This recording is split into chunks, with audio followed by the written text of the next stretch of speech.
السلام علیکم ورحمۃ اللہ وبرکاتہ۔ اللہ تعالیٰ نے جیسے ہم کو روزہ رکھنے کا حکم دیا ہے، تو اس روزہ رکھنے کا مقصد کیا ہے؟ ہم یہ جو بھوکا رہ رہے ہیں، پیاس لگتی ہے تو پانی نہیں پی سکتے، یہ بھوکا اور پیاسا رکھنے کا اللہ رب العالمین کا کیا مقصد ہے؟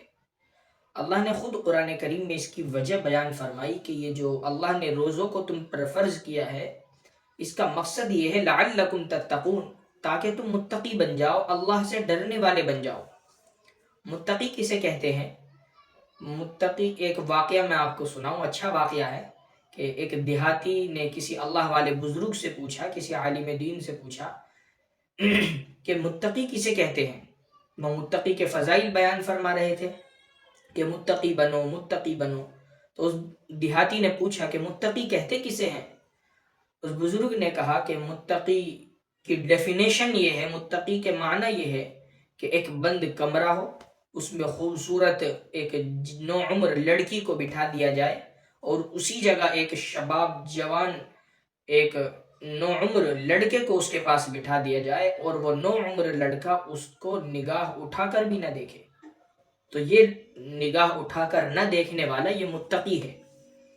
تو اس دیہاتی نے برجستہ کہا کہ اوہو، تو متقی چھکے کو کہتے ہیں؟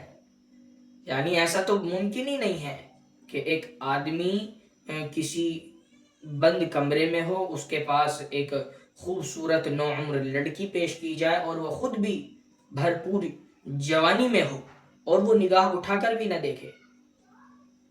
تو میرے محترم بزرگوں، یہی مطلب متقی کا ہے کہ متقی اسے کہتے ہیں کہ سبب کے ہونے کے باوجود آدمی گناہوں سے بچے۔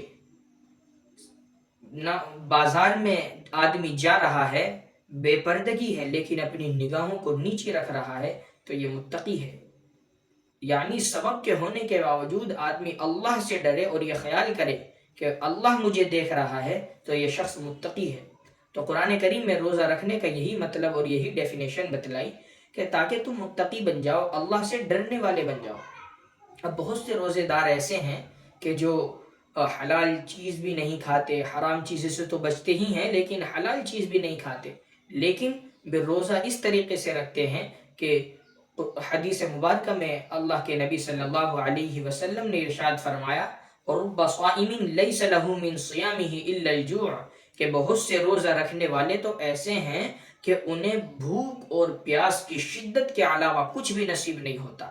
اور فرمایا وَرُبَّ قَائِمٍ لَيْسَ لَهُ مِنْ قِيَامِهِ إِلَّا السَّحْرُ، اور بہت سے قیام اللیل راتوں کو جاگنے والے ایسے ہیں کہ انہیں سوائے جاگنے کے کچھ بھی نصیب نہیں ہوتا۔ تو ایسا ہرگز نہ ہونے پائے کہ ہم روزہ بھی رکھیں، بھوک اور پیاس کی شدت بھی برداشت کریں، اور ہمیں اس کے اجر و ثمرات بھی نصیب نہ ہو۔